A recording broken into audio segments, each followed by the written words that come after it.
Quiero saludarlos, muy buenas tardes.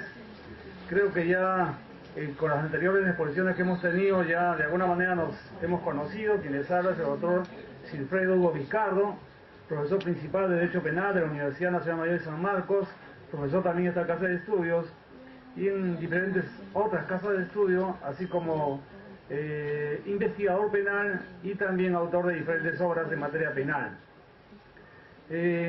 El día de hoy básicamente culminamos esto que inicialmente fue un pequeño proyecto que le propusimos a la doctora Villar, que es la encargada del curso de profesionalización a distancia, en el sentido de traerles estos temas interesantes a modo de debate, conjuntamente con la institución que dirigimos, que es la Asociación Pro Derecho de Investigaciones Jurídicas, que integran alumnos tanto de esta facultad como de San Marcos. Esa es la idea, proponer nuevas cosas, trabajar, aumentar el debate jurídico.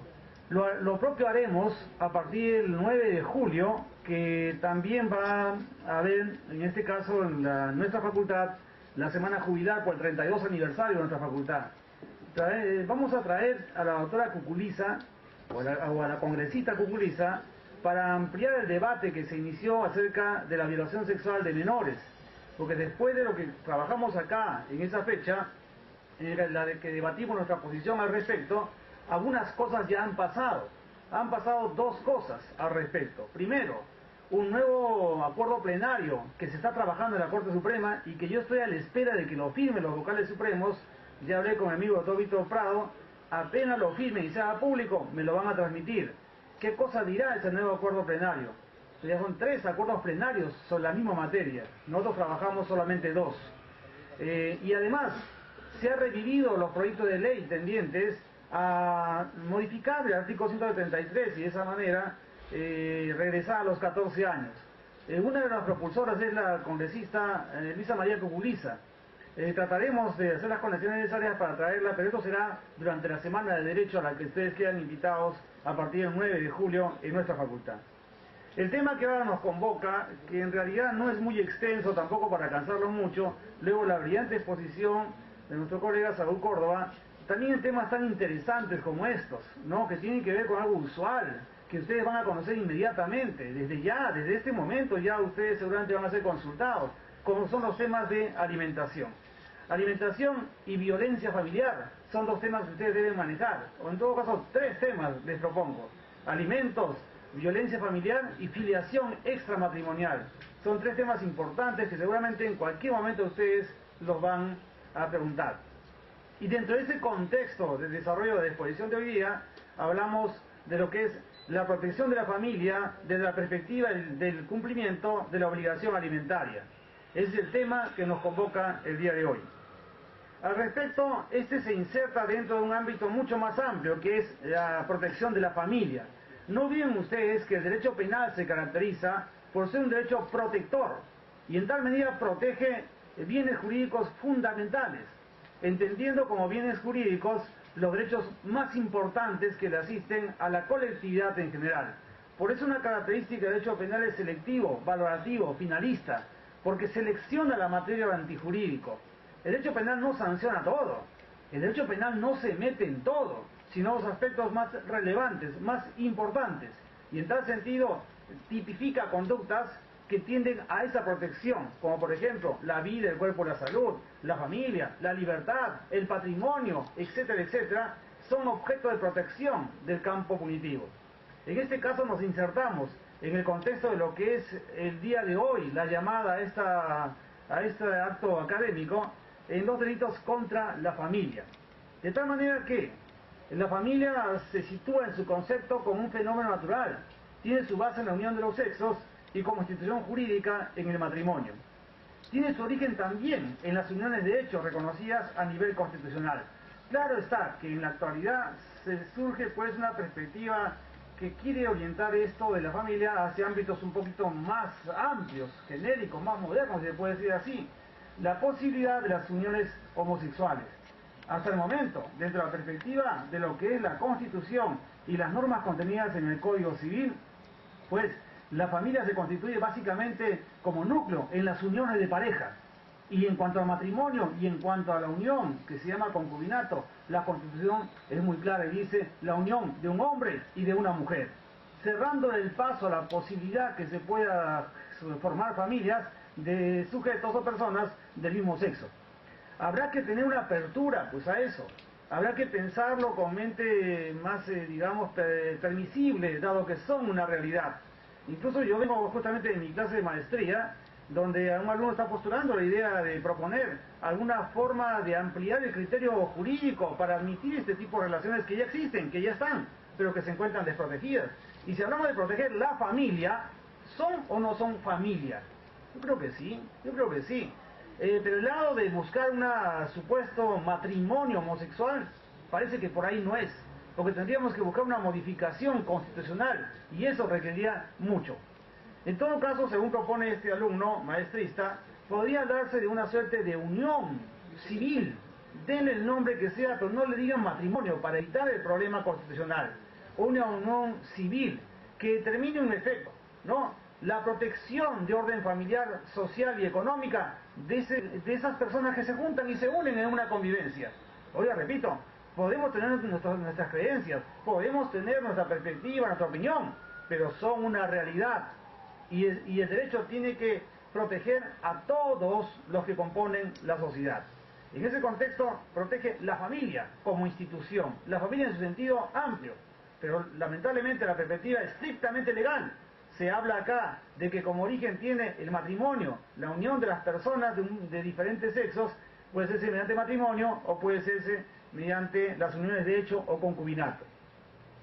La familia viene a ser una asociación natural y espontánea de personas que, unidas por intereses comunes, cumplen fines naturales, materiales y espirituales que impone la vida. Y todos acá provenimos de una familia. En consecuencia sabemos a qué se refiere, con los buenos tiempos, los malos tiempos, los altibajos, los problemas, pero al final de cuentas, familia. Es el conjunto de personas que se reúnen bajo la perspectiva de una descendencia, ascendencia, un tronco común, que los liga por esos vínculos de sangre o vínculos afines, que los cohesiona, ¿no? Entonces a eso apunta la protección penal, a la protección de esa forma de vida social que ha merecido pues una protección histórica y que actualmente define lo que es la sociedad en su conjunto.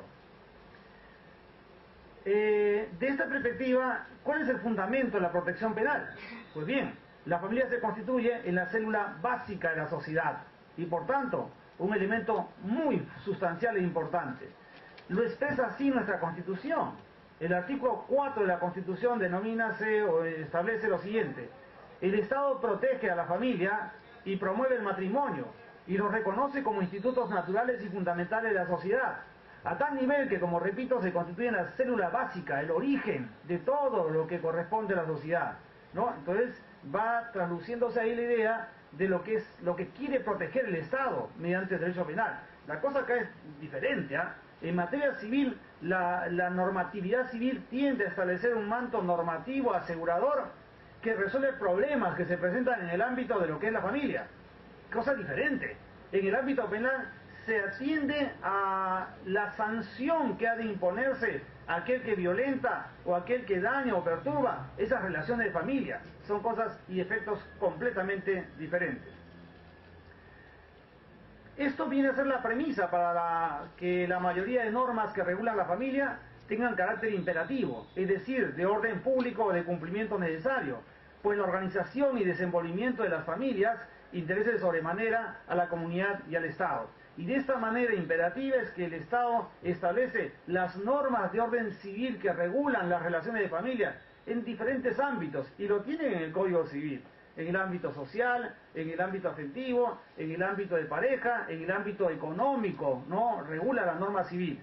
Y en el ámbito penal, la protección que se ha de hacer de esas relaciones de familia tan importantes. La importancia de la familia como bien jurídico fundamental legitima la intervención punitiva del Estado. Entonces la pregunta es esa, ¿no? ¿La familia reviste o no reviste la importancia necesaria para que el Estado intervenga sancionando los actos que atentan contra ella? A la actualidad se dice que sí. Aunque hay tendencias que revelan que no, que en realidad el derecho penal, al intervenir en las relaciones de familia, está introduciendo un factor contraproducente y distorsionador de la armonía familiar. Por ejemplo, ¿qué es delito en cuanto a derecho de familia? Cuando un padre se lleva al hijo, por ejemplo, sin permiso de la madre. Eso es un delito, ¿no? Entonces se sanciona punitivamente. Este sector doctrinario dice, pero ven, ahí está el problema, pues. O sea, en una cuestión de pareja en la que seguramente hay problemas y se están quitando al hijo, lamentablemente pasa eso. Lamentablemente los hijos a veces se constituyen en trofeos de los padres y se los quitan y ya surgen líos y peleas. Encima el derecho penal para que castigue a uno de los padres. Miren lo que pasó con este sujeto extranjero, creo que es un inglés, que está peleando con la mujer. Oigan, eso sucede. Y a veces hay excesos y abusos de parte de una u otra parte. ¿Qué estará pasando en esa escena familiar que han tenido que quitarse los hijos? Y encima, el derecho penal, para que castigue a uno de ellos. Entonces no deja de tener razón aquella postura que dice que los ámbitos de familia deben regularse solamente en el campo civil, más no en el penal, porque el penal no resuelve nada. El campo penal va, sanciona. Eso es lo que hace el derecho penal.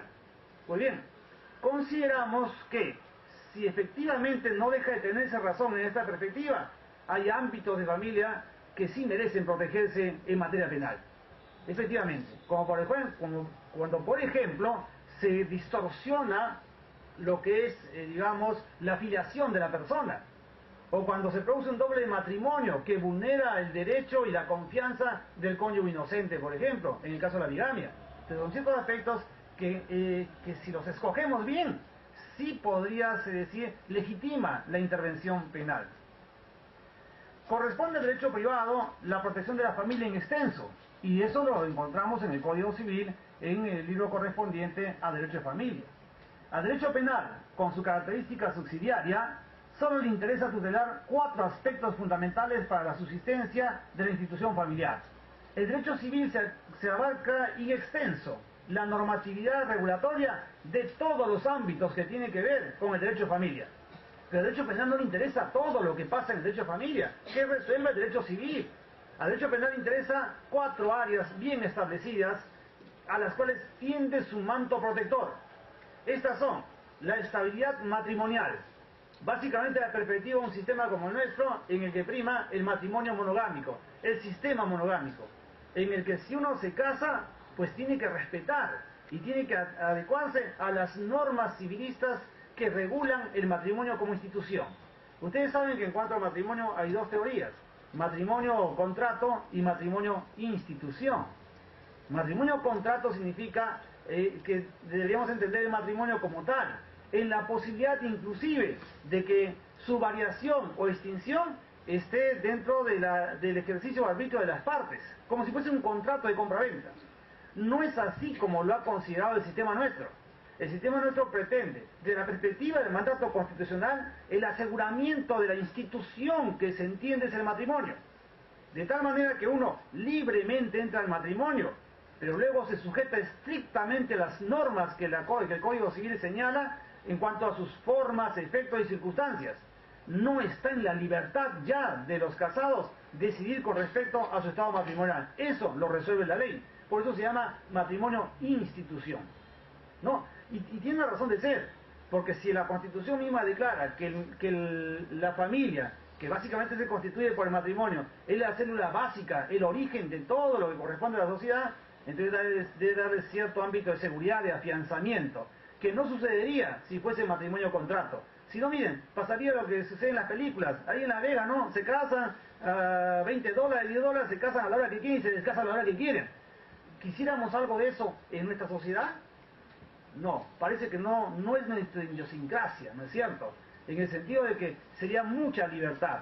Por eso es que el sistema prefiere hablar del sistema de matrimonio institución. Eso lleva a la monogamia, que es lo que defiende el Estado mediante la previsión legal, sancionando a aquel que tiene un matrimonio, ¿no?, posterior al que ya efectuó con determinada persona. Monogamia viene a ser el doble matrimonio o más de 2 matrimonios que se realiza luego de haber realizado un matrimonio válido y vigente.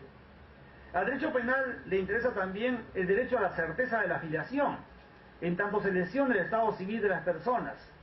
Y en tal contexto encontramos dentro del ámbito civil, o penal, perdón, una diversidad de delitos que tienen que ver con atentados contra la filiación, o sea, la relación paterno-filial, la ubicación de una persona dentro de su seno social. Resulta reprochable que a una persona al nacimiento se lo lleven al seno de otra familia cuando nació en esta familia. Tiene derecho, ¿no?, natural de pertenecer a la familia para la cual ha llegado a este mundo. Eso también constituye delito. Variar, modificar, extinguir, eliminar esas relaciones de parentesco que existen. Al derecho penal también le interesa el derecho de custodia. Y acá sanciona los atentados contra la patria potestad, en la perspectiva ya señalada, de que los padres se llevan a los hijos, o de que alguien induce, enamora o se lleva a un menor sacándolo de su casa, de su seno familiar, ¿no? Inducción a la fuga de menor. Son formas también delictuales en las que el Estado asegura esas relaciones de familia, el derecho de custodia.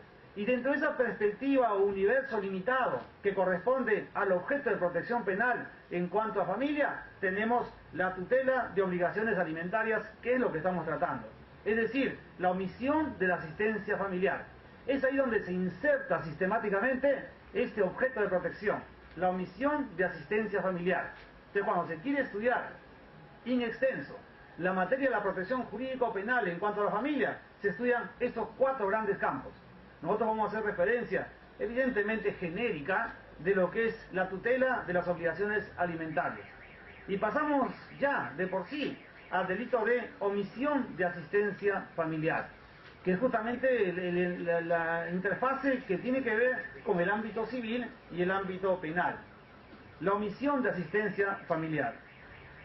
En esta perspectiva, el capítulo 4, ¿no?, de este título segundo que corresponde pues a delitos contra la familia, nos trae 2 tipos de delitos bien diferenciados.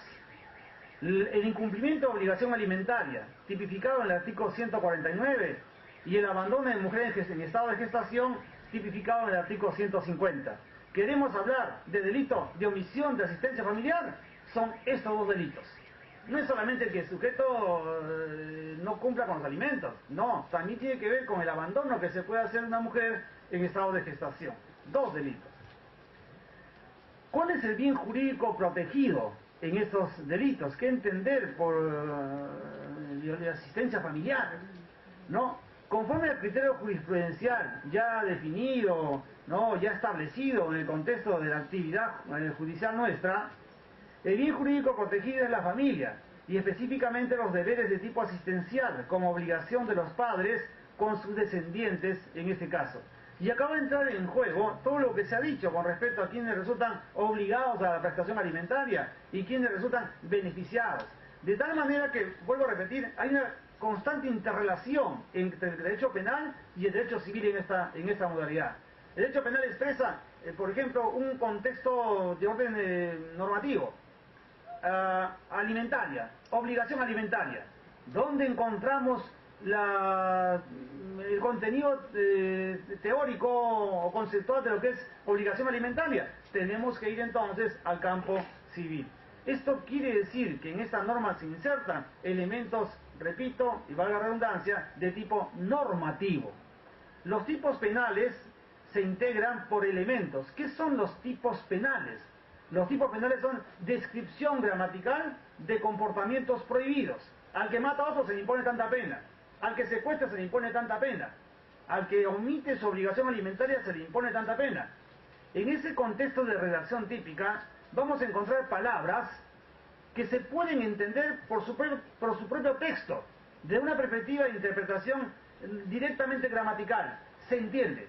Esos son elementos de tipo descriptivo. Pero podemos encontrar insertados en los tipos palabras que no se pueden interpretar directamente en el lenguaje usual, como puede ser matrimonio, como puede ser obligación alimentaria, por ejemplo. Esos elementos insertos en el tipo son elementos normativos. Los elementos normativos son aquellos elementos insertados en el tipo que para efectos de su comprensión o interpretación, el operador legal tiene que viajar a la rama de la cual parten, en este caso civil, o a la rama científica de la cual se recogen, como por ejemplo, cuando se dice en el delito de manipulación genética, oiga, que entender por manipulación genética. Para ello hay que remitirse no a un código, sino a los conocimientos que aporta la ciencia médica. Se denominan elementos normativos. Entonces acá vamos a encontrar tus elementos normativos. De acuerdo a las normas civiles, se considera alimentos, y seguramente ya se ha expresado acá, todo aquello que es indispensable para el sustento, habitación, vestido, asistencia médica, recreación, formación integral y educación o instrucción del menor, considerando también los gastos de embarazo y parto de las madres. Y eso está en la perspectiva normativa civilista. Se trata acá de un deber impuesto jurídicamente para asegurar la subsistencia de otra u otras personas. Interesante esto. Oigan, ¿por qué hacer delito el incumplimiento de la obligación alimentaria? ¿No se trata eso de un lío y problema de padres? ¿No? ¿Por qué el Estado ha escogido hacer de esto delito y por tanto imponer una sanción? Una sanción que, si bien es cierto, no es muy grave. Oigan, trae como consecuencia básicamente la privación de la libertad efectiva. Yo conozco varios casos en que están presos ahí por no pagar los alimentos, ¿ah? Y ahí la pagan, ¿no? ¿Por qué hacer esto? Porque el Estado está asegurando acá una condición social, una condición humanitaria. El no pago de los alimentos determina que la persona que va a recibir los mismos se ve privada de esa posibilidad. ¿De qué? De comida, de asistencia médica, no, de posibilidad de ropa. Entonces no es justo que teniendo la obligación jurídica, social, natural, de familia, un sujeto no pague aquello que está obligado. Y no se trata de no pagar, de pagar una deuda, de que le arregló el carro, le arregló el televisor, que no quiere pagar su deuda. Señores, está pagando la alimentación de su hijo, de su esposa, a la que le debe un ámbito de cuidado, de seguridad social. Eso es lo que la previsión legal punitiva acá establece. El reproche que se hace de una persona que teniendo una obligación de este tipo asistencial, no quiere hacerlo. No quiere, porque no puede hacerlo determinadas otras circunstancias. Acá es el no quiere hacerlo, no quiere pagar. Y yo he visto casos en los cuales, oigan, se cierran en no pagar, que hasta prefieren ir presos para no pagar. Cosas de líos que se pueden dar dentro del ámbito y el contexto familiar. Muy bien, ¿qué es el delito de incumplimiento de obligación alimentaria? Señalado ya más o menos la idea de lo que es el bien jurídico que acá se pretende proteger y el fundamento antijurídico de la acción, vamos a un análisis somero de lo que es el mismo delito de incumplimiento de obligación alimentaria. Delito tipificado en el artículo 149 del Código Penal, que a la letra indica lo siguiente: el que omite cumplir su obligación de prestar los alimentos, que establece una resolución judicial, y remarco, que establece una resolución judicial, será reprimido con pena privativa de libertad no mayor de 3 años, o con prestación de servicio comunitario de 20 a 52 jornadas, sin perjuicio de cumplirse el mandato judicial, o sea, de que pague. Si el agente ha simulado otra obligación de alimentos en connivencia, o sea, un acuerdo malicioso, ¿no?, con otra persona, o renuncia o abandona maliciosamente su trabajo, la pena será no menor de 1 ni mayor de 4 años, circunstancia agravante. Si resulta lesión grave o muerte, y estas pudieron ser previstas, la pena será no menor de 2 ni mayor de 4 años en caso de lesión grave, y no menor de 3 ni mayor de 6 años en caso de muerte. Entonces acá tenemos representado típicamente la forma básica de este delito y sus dos formas agravadas. ¿Qué nos manifiesta la tipicidad objetiva en este delito? En principio, tenemos que decir que conforme lo indica el texto, el que omite, al indicar el texto normativo, esta expresión, el que omite, está señalando la presencia de un tipo de omisión. Ustedes saben que la acción se puede manifestar de dos maneras: la acción de comisión y la acción de omisión. Los delitos se pueden construir sobre la base de actos de comisión, como también de actos de omisión. Y en la perspectiva de los actos de omisión, hay dos formas: los actos de omisión propia y los actos de omisión impropia. En los actos de omisión impropia, el agente debe estar sujeto o situado en una posición de garante, de tal manera que eso lo obliga a actuar en defensa del bien jurídico, y si no actúa, se le reprocha esa inactividad que determina la presencia de un ilícito. En la omisión propia, la misma norma establece lo que el sujeto debe hacer, y si el sujeto no lo hace, está incumpliendo un mandato de acción que surge de la norma.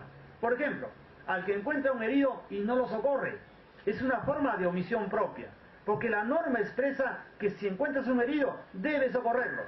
Y si uno no socorre, está omitiendo una obligación surgida de la norma. Eso sucede acá. Acá dice el que omite una obligación alimentaria. Entonces, la condición jurídica de este delito, su característica, es la de ser un tipo de omisión propia de naturaleza permanente, que se da y se sitúa en el tiempo y se va consumando en el tiempo, mientras el sujeto siga incumpliendo su obligación alimentaria. ¿Cuándo se consuma? Cuando el sujeto activo, teniendo pleno y cabal conocimiento de la resolución judicial que le ordena pasar alimentos, dolosamente omite cumplir tal mandato, de tal manera que su consumación en esta perspectiva es instantánea. Y acá podemos hacer referencia, aunque más adelante se va a tocar también, de que este delito está condicionado por una circunstancia objetiva, una resolución judicial que obligue los alimentos. Seguramente ya se ha expresado también acá que si bien es cierto, existe un derecho expectaticio alimenticio de parte del beneficiado, este no se patentiza hasta que este no demande dicho beneficio. Puede pasar 4, 5, 6 años. A veces pregunta, doctor, ¿sabe qué? Tengo mi hija y su papá hace 6 años que no le pasa alimentos. Si yo lo demando, ¿le puedo cobrar los 6 años que no me ha pasado? No, ¿cómo que sí? No se puede, se cobra, la obligación surge a partir de que se notifica la demanda. Y es de perspectiva, y es una cuestión lógica, ¿saben por qué? Porque el operador judicial va a decir, si tú no has demandado hasta que tienes 6 años, será porque no necesitabas. Y acá hay una cuestión social, si no necesitabas, entonces no hay obligación. Si se demanda, se dice de ese momento, se objetiviza la obligación de prestar, la necesidad y la obligación. En tal sentido, este tipo penal no se da porque tiene que pagar alimentos, se da porque se objetiviza una obligación que no solo surge de la norma, sino que se identifica con una resolución judicial. Es a partir de que la resolución judicial determina la obligación alimentaria que ésta se vuelve cierta y de esta manera cuantificable, posible de identificar en el tiempo. Requiere en tal sentido una resolución